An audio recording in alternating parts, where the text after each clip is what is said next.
Hello everybody and welcome to our Giro d'Italia Velogames announcement. Wait a second, I'm not wearing the right clothes. And this is better. The reason I had to change clothes is because this Velogames competition is sponsored by Forks Bicycle Shop that is located in Canada. On screen right now you'll see a Google Maps edition of where it's located, so if you can see if you're in the vicinity and you need a bike change, you need to fix a wheel or something, go hit him up. If you just want to talk with Brian Travis, you can go hit him up as well. He's a very lovely guy. He has sponsored a total worth of 180 bucks, 180 United States dollars, and you'll be able to win 3 things that's sponsored by Brian Travis, also known as Forks Bicycle Shop, which I'm also wearing the shirt right now. And speaking of that, the shirt is the 3rd place prize. For getting 3rd place overall, you'll be able to win one of these Forks Bicycle Shop's t-shirts, which I'm wearing one right now. It's very legit, it's very comfortable, I can't say much more.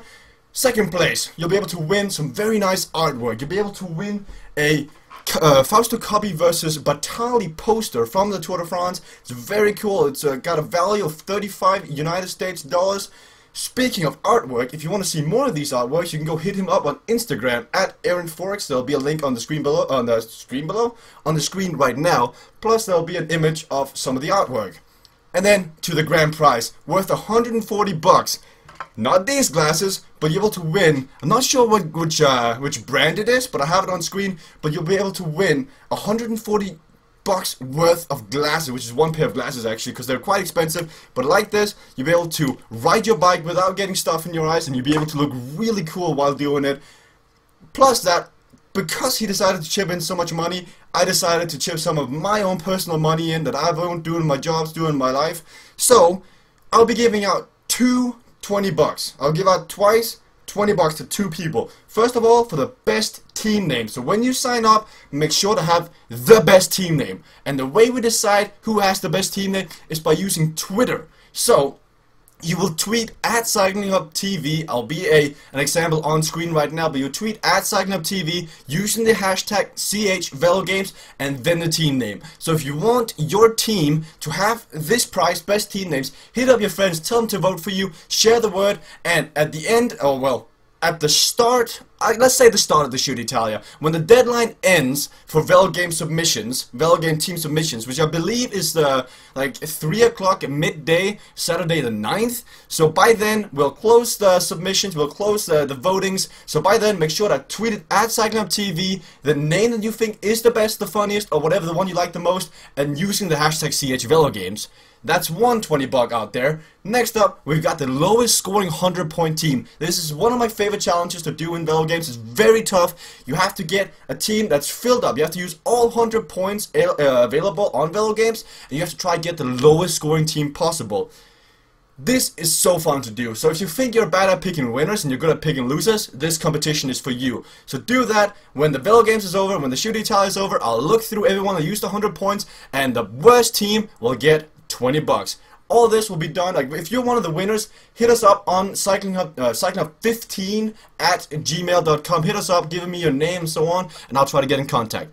Now, that was 4 minutes of me talking about the prizes. Let's get on to the actual Velogames predictions and so on. Because you probably want to see my team. You probably never tried Velogames before. You just see the prize pool and you're like, I want to try that. And I understand. So let's get this going.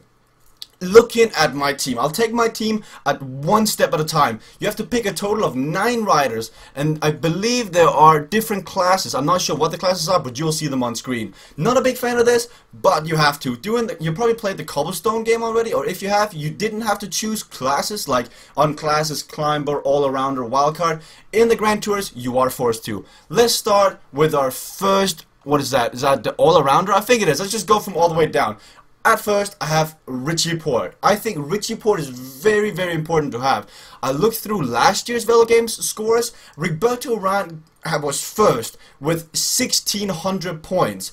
And keep in mind, Nairo Quintana ended up winning the Giro d'Italia, and Urán still got more points than Quintana did. And this was mainly thanks to his stage wins and his time trial ability and just his overall position in the front. So I think Richie Porte is this year's edition of Rigoberto Urán. I think Richie Porte will go toe-to-toe with Alberto Contador, and he will get the most points possible out of all the guys in the peloton. And if you want to hear more about this, if you also want to hear David's opinion, keep an eye out for the preview that's coming out real soon. I believe it's coming out on Friday, and it will feature Greg Henderson of Lotto Belisol, so he's always a fun one to have on. Next up, we got last year's most valuable rider in the peloton. We got Rigoberto Urán of Ethics Quickstep. I think that he will definitely be top 3. You'll probably have Richie Porte. I think he's going to be first. I think Alberto Contador will be second, and third will be Rigoberto Urán. Urán is just so important to have. He's on Ethics. Ethics wins. Ethics is one of the best teams, if not the best team in the peloton right now. And I think he will be up there. He'll do well. He did well last year, and let's just have a product placement in there right there. Once again, I'll remind you that Brian Travis of Forks Bicycle Shop, in Erin, Ontario sponsored this Velogames, so keep that in mind, guys. Sorry, I have to do these product placements. I'm not used to them, and I'm going to try to fit them in as we go along. But Rigoberto Urán, very important. With the mountain stages and the time trials and the team time trial, Ethics Quickstep will play an important role in this year's Giro d'Italia. Next up, we've got somewhat of a wild card, because Jurgen van der Broek is my next card. Not sure how he's going to do, but in Tour de Romandie he got 4th on the final time trial, and I was really impressed on how he went. I know picking Jurgen van der Broek in a Grand Tour is a mistake, but if you look at the other options you have in this category, it's Domenico Pozzovivo or Esteban Chavez. I like neither of them. I don't like them.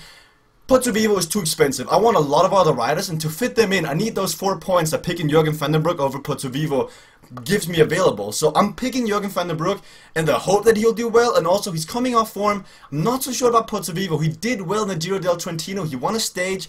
Didn't convince me that much. I think he'll be top 10. Jurgen van der Broek could go top 5 actually. That's what I'm predicting. Most likely he'll crash like you always do in Grand Tours, and he will leave the race before time. Let's see. Next up, Mikel Landa. You might have heard Greg Henderson's accusations of Fabio Aru using some substances that he's not supposed to, and supporting that fact, Aru has lost like 5 kilos in the span of 1 week. That's not possible, and that's definitely not good if you're a pro cyclist. So I think Mikel Landa will actually take the GC spot off Fabio Aru when Fabio Aru falls behind. So Mikel Landa at 8 points is a great pickup.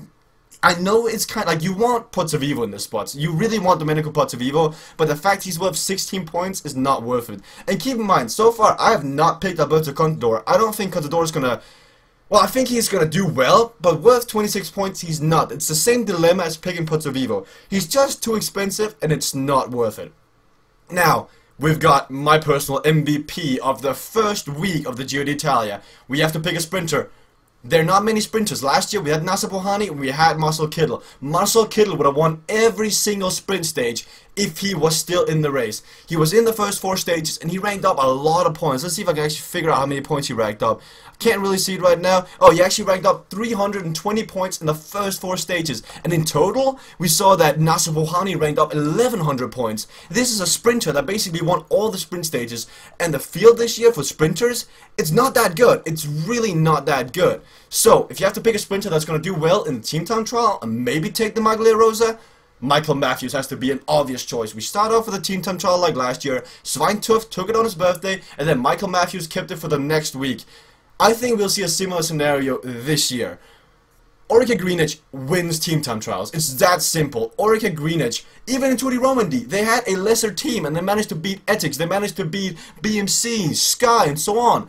Actually, no, wait, they lost. They lost by 0.5 of a second. Well, they'll take it back. Never mind, I just forgot that. Sky actually won that by 0.5 of a second. Well, they do win team time trial, just not that one. But they'll win this one, and Michael Matthews will take stage 2, or it'll be top 3, meaning we'll most likely see him in the Maglia Rosa. Also, I just believe he's one of the best sprinters here. If you look further down the list, who else is there? I mean, you got Greipel. Greipel does not like rain. He does not like to take risks, and when you talk of the Giro d'Italia, you know the tough conditions that follows. You know that there's going to be rain, there's going to be snow, there's going to be wind, there's going to be tough days. I remember the stage last year where Quintana, well, controversial, went away even though the race was neutralized.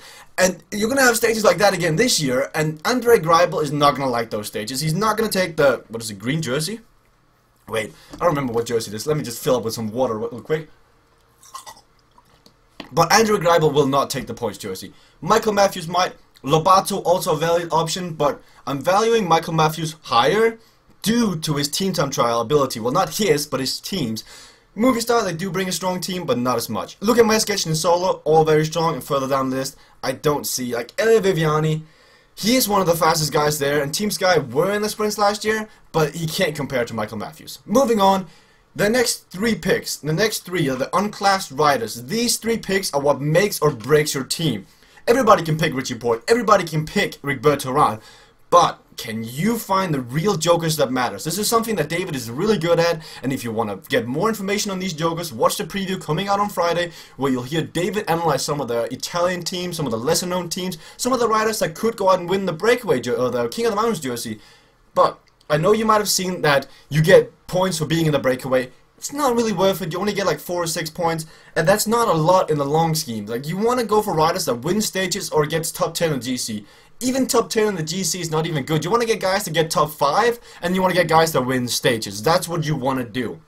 My first unclassed rider is who I believe is going to lead Movistar into the Giro d'Italia. It's Ian Izagirre. This guy, I hyped him up in the Tour de Romandie. He didn't really live up to the hype. He's coming into the Giro d'Italia. They've got Bernard and Saustier. They got others that can ride. Bernard and Saustier and Ian Izagirre likes to do well together. I believe it was in the Tour de Polonia last year, where they were first and second or second and third. They do really well together, and for 6 points, Ian Izagirre can time trial. He can climb. He can do everything. I think he's going to place really high in a few stages, and if you have to pick someone on 6 points, I think Ian Izagirre is pretty well. Keep in mind, I will probably change some of these riders, because there are like 3 picks right now that I'm not so certain about. One of those picks, Masha Paterski. This guy was on fire in Tour of Croatia. He is so good, and if he can keep some of that form going into the Giro d'Italia, he could go on attack on one of the like stage 5, stage 6, that would like a small climb before the end, and stay away. It's very possible. Let's see how he goes. I think he could take the Maglia Rose on a stage like that and keep it for a few stages. This is one of the ones I'm uncertain about. He's worth 8 points. I think I might change him. And then, last 2 picks, we've got Matteo Bellucci and Sasha Modolo, 2 of the fast Italian sprinters in the peloton. Last year, Buhani and Kittel would have dominated. Oh, they did dominate everything. This year, if you can predict the 3 sprinters that are going to dominate every sprint, and I'm probably saying Viviani's going to be there, and so is Greipel, but Bellucci could get top 5. He was very strong early in the season, and he crashed in Tirreno, which wasn't good. You've got Modolo, who's been really strong so far. He's coming in with Ferrari and Richese, his strong lieutenants. I think they can do very well, and that's my team, ladies and gentlemen. I hope you enjoyed it. The code will have been on the screen. I think I'll just place it in the corner so you guys don't have to watch the entire video if you don't want to.